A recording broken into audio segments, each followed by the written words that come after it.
Warning. The following podcast is utter nonsense and may cause agoraphobia, kleptomania, insomnia, and oppositional defiance disorder. We are required by law to provide you with this disclaimer for hazardous materials.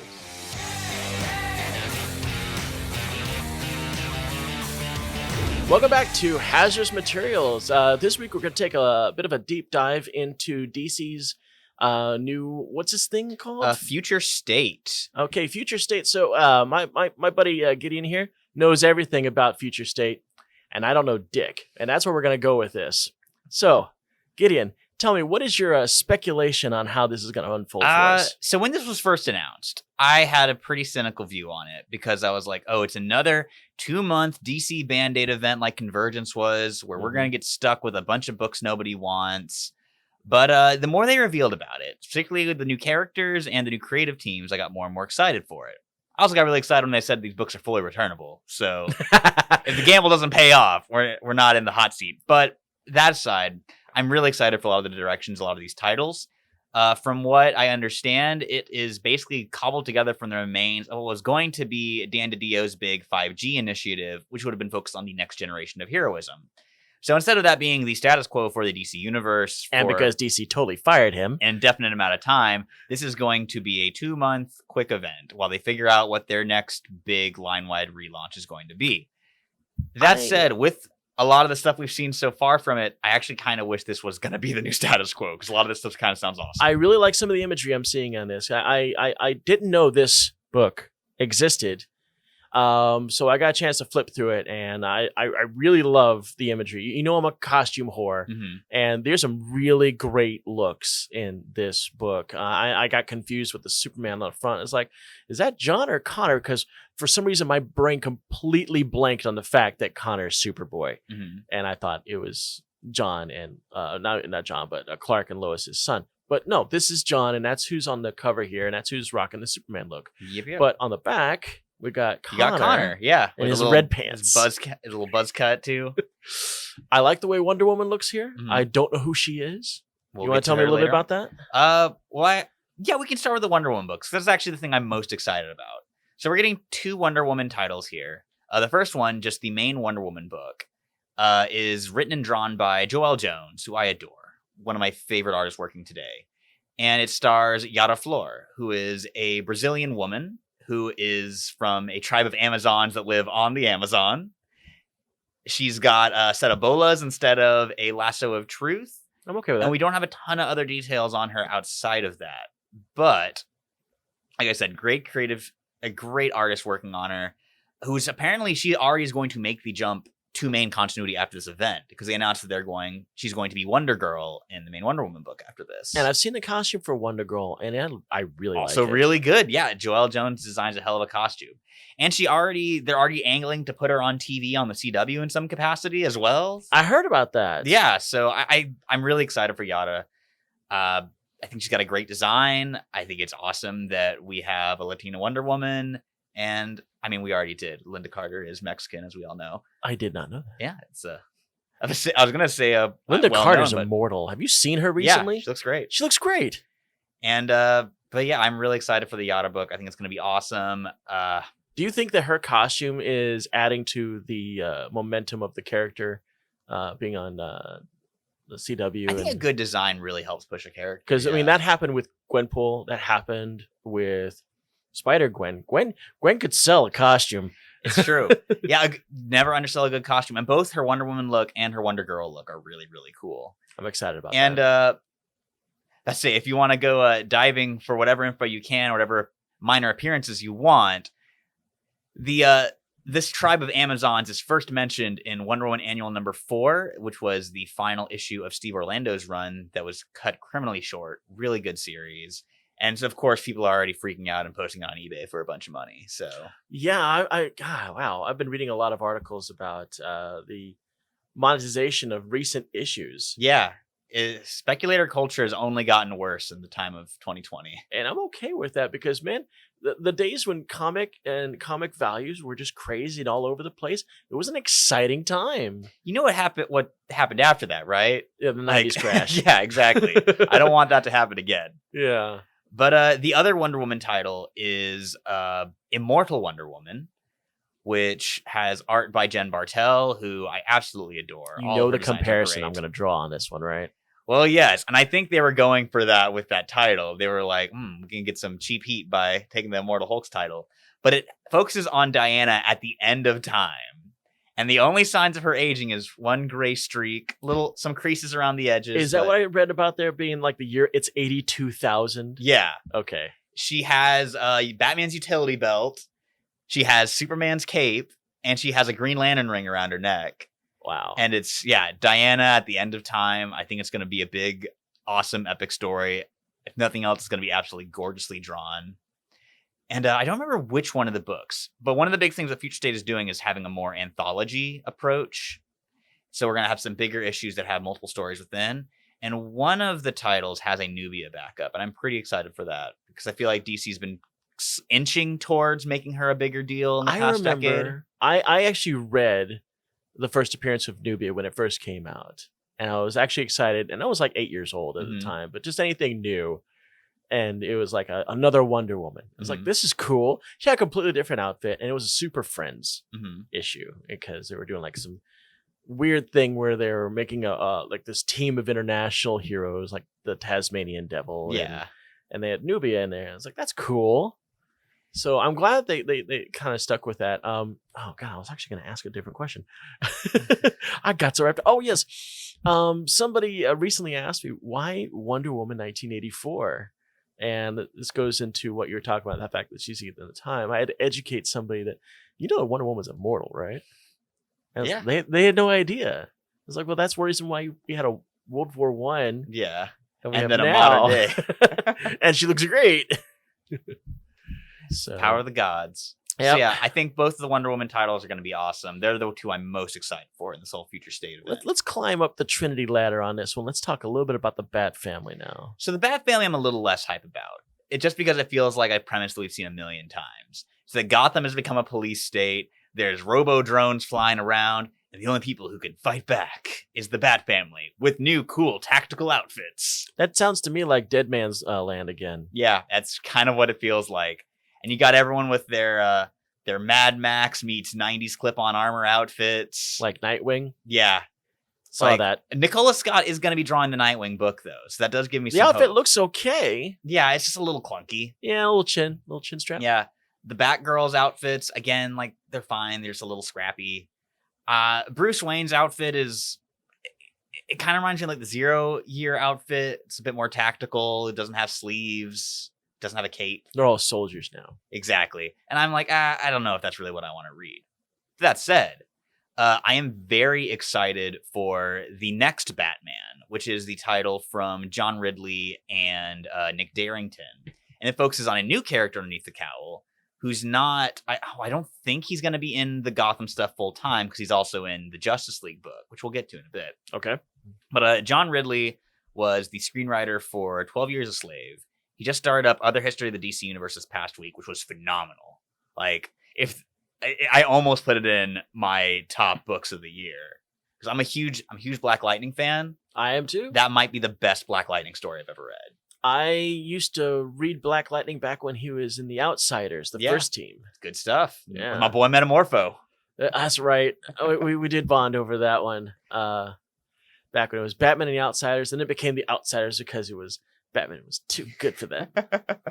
But yeah, the popular theory is that it's going to be one of Lucius Fox's kids as the new Batman. Yeah. He's got a full face mask, so we can't really see who he is. Oh, he's pulling a Batgirl. Yes. Cassandra Cain is the one true Batgirl. He's got the full face mask. John Ridley has, I think he said, like, there's a 99% chance it's a person of color under that mask. So I'm pretty hyped for it. I think it's going to be really rad. Excellent. Okay, so... I think we're going to cap this off with our boy Soups, but we got some superfluous... I don't know if that's the right term for it, but we got some other heroes to address. The other titles, yeah. Yeah. So probably the book I'm excited for next after the Wonder Woman books is the main Justice League book, because it has, for us, the breakout character of 2019, Green Lantern Jo Mullein. She is sector lady on the Justice League. I love that. Yeah, so our Justice League lineup is... Jonathan Kent as Superman. Yep. Yara Flor as Wonder Woman. Mm-hmm. The next Batman. Okay. Joe Mullane. Aqua Girl, who is Andy, that's her name. Andy Curry, daughter of Arthur and Mira.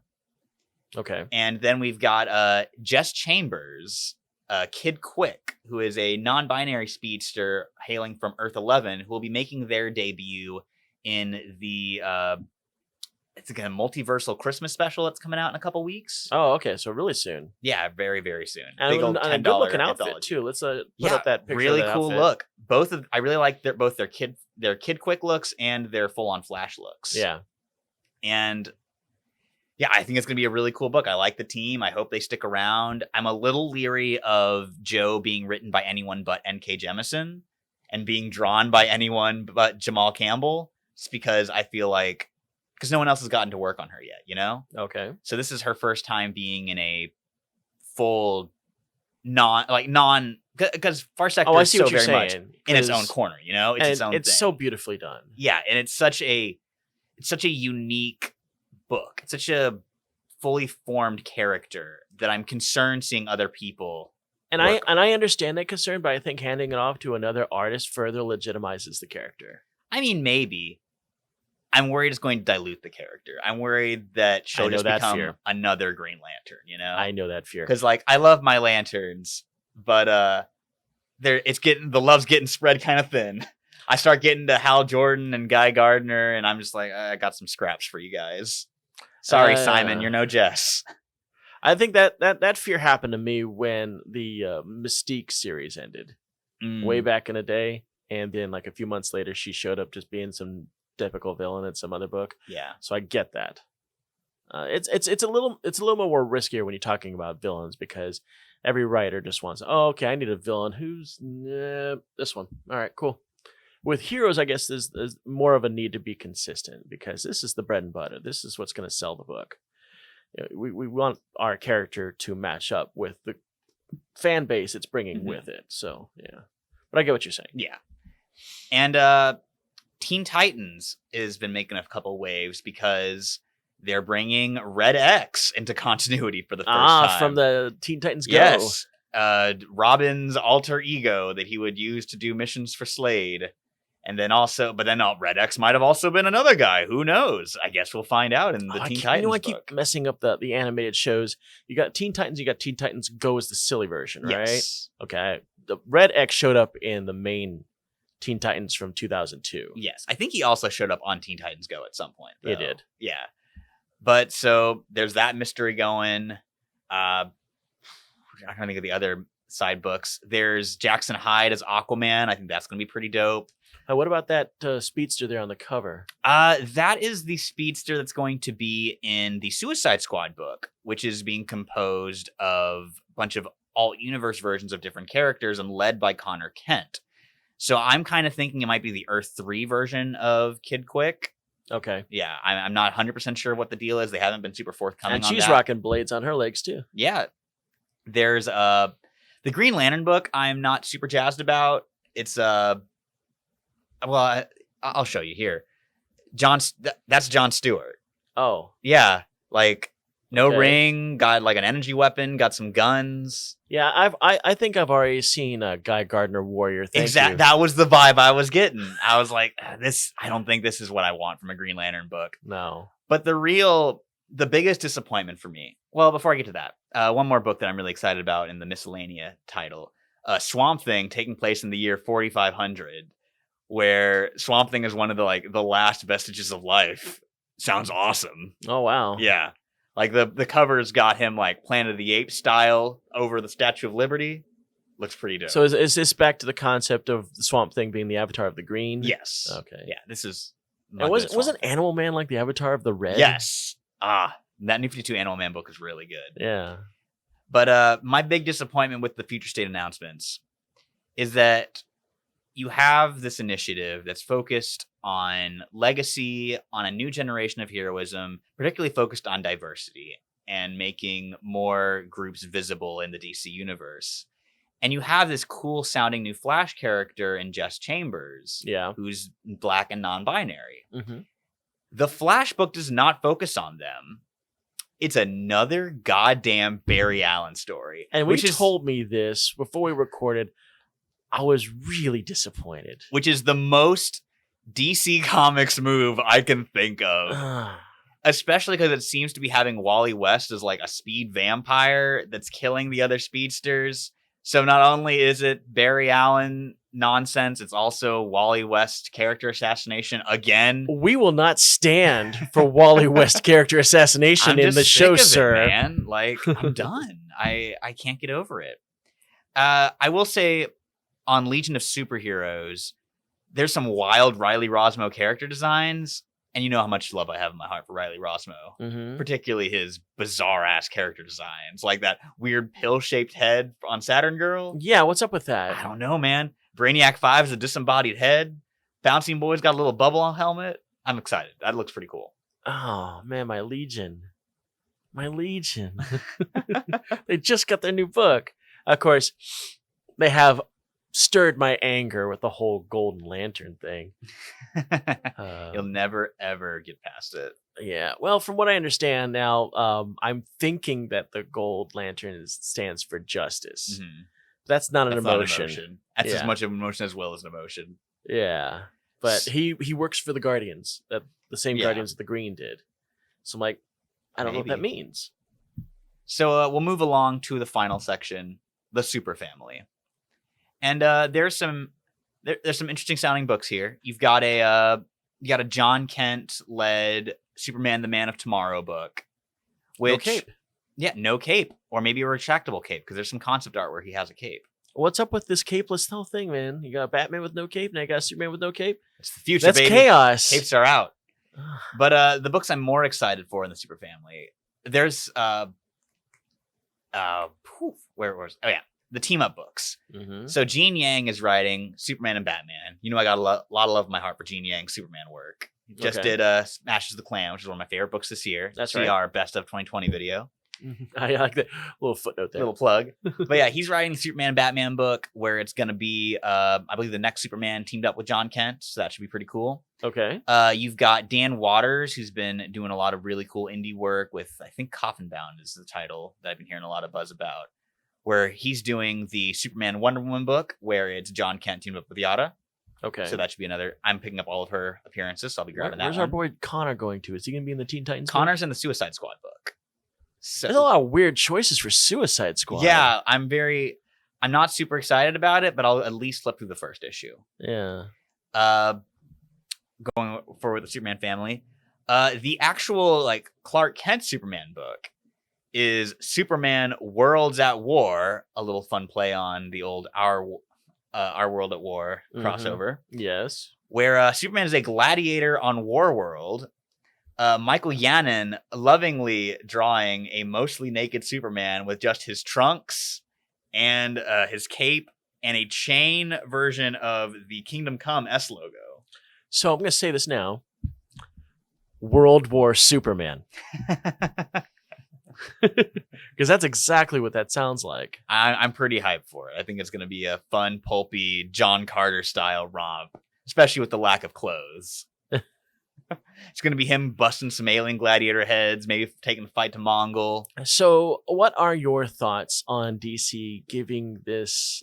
I do have one more super title that I want to highlight. Oh, okay. And that is the reunion of one of my favorite creative teams, Mark Russell and Steve Pugh, who gave us the Flintstones, who just gave us Billionaire Island, on Lex Luthor. Or, I'm sorry, it's Superman versus Imperious Lex, where Lex Luthor seems to be some sort of cult figure. That's a new stage. He has a smiling face mask of himself, presumably hiding like a hideously scarred or aged Lex Luthor face. Okay. I think it's going to be a wild romp. Mark Russell is the master of social commentary and satire in comics today. So you think that's where this is going? I am beyond delighted to see. The other times he's written Lex Luthor has included such great bits as him getting into a troll fight with Daffy Duck in Lex Luthor Meets Porky Pig, in which Daffy Duck comments on a picture of Lex Luthor in a turtleneck and makes a circumcision joke. Oh, geez. And the other time is where Lex Luthor almost gets away with a super crime. This was in an Action Comics special a few years back. Tell me that Lex Luthor runs away with a bunch of pies. You are so close to being on the money. He gets away with the crime, but then stops for a victory moon pie and throws the wrapper over his shoulder and gets arrested for littering. Jeez. So Lex Luthor's in great hands, and I'm excited to see Mark Russell tackle I think a 3 or 4 issue solo book for him. Okay. So I was going to talk about the fact that it's obviously become public knowledge at this point that Dan DiDio wanted to make this the status quo. Yes. This was going to be our new future. And I can understand reboot fatigue is what stopped that. Mm-hmm. Honestly, if somebody had come to my office with that idea, I'm like, hey, that's great. No, I want this to be the status quo. You're fired. It's a tall order. Like, it's definitely, I think, would be intimidating as a full online. If you told me, like, oh, you're not going to have any of your regular books anymore, I was already like, oh, it's Convergence again. But again, like, there's a ton to be excited for here. You know, Yeah. You've got top-notch creative talent. You've got some really interesting new characters to glomp onto. Like, between the John Kenneth Superman titles sound interesting. The directions for the established heroes, for the most part, sound cool.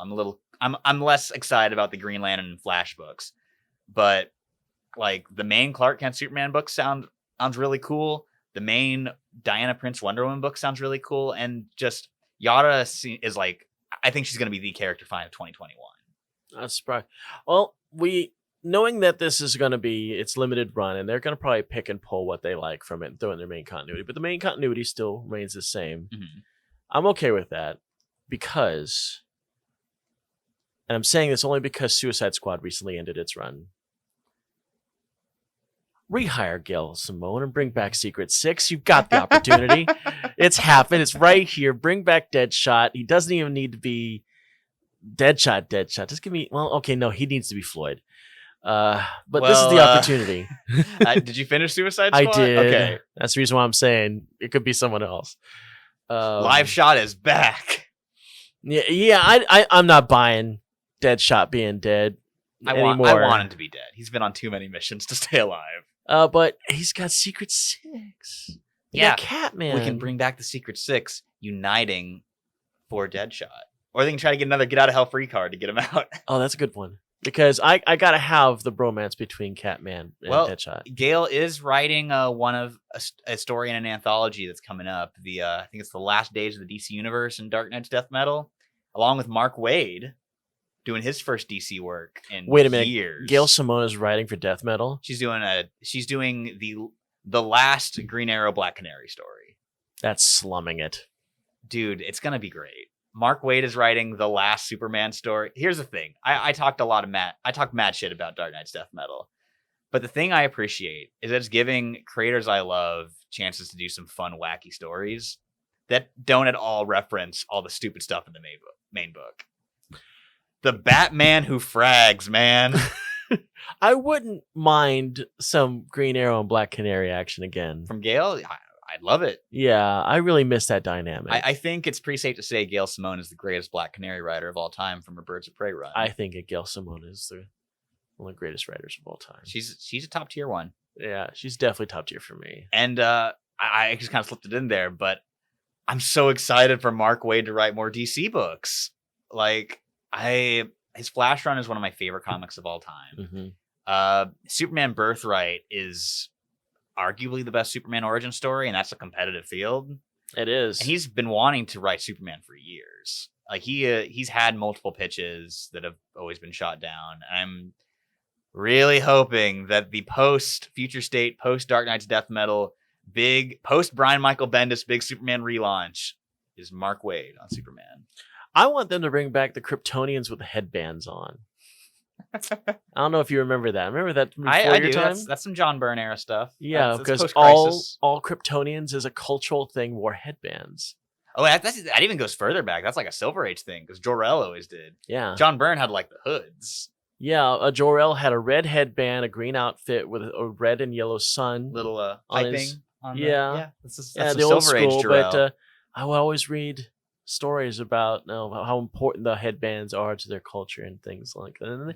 And then the 90s came and they disappeared, and I got sad. They got weird robes. Yeah, they did. They like bony like ridges all over them and stuff. And Well, once again, Casey, you've done a great job of getting off the topic. I totally did. I saw it happen. I was watching it happen. We'll snip that right out. So yeah, future state. If you're scared, don't be. It's comics. It's 2 months. Give one a shot. Maybe you'll love it. Maybe you won't. But you won't find out till you try. Truth. I think with the wide range of titles they're producing, particularly in the anthology titles, you're bound to find something you enjoy. Don't fear change. And there are some gems that I'm really curious about. Yeah. The future is now. And with that, I think we're going to take ourselves out. As always, give us the likes. Give us the subscriptions. All the things. Maybe check out our Patreon. Throw us a couple dineros so we can keep making stuff like this. Please. Let us know your thoughts on Future State. What titles are you going to be picking up? Are you terrified? Why? Don't be. Let's have a conversation about it. If you have some ideas for some future stuff we could do. Oh, yeah. I keep relying on this word future. Let us know. Hit us up for like some titles we could cover, some particular books you want us to talk about. And keep watching. Help us paint the future of this channel. Man, we're really going all in on our futures. We really are futurists. Well, have a great one, guys. May your futures be bright.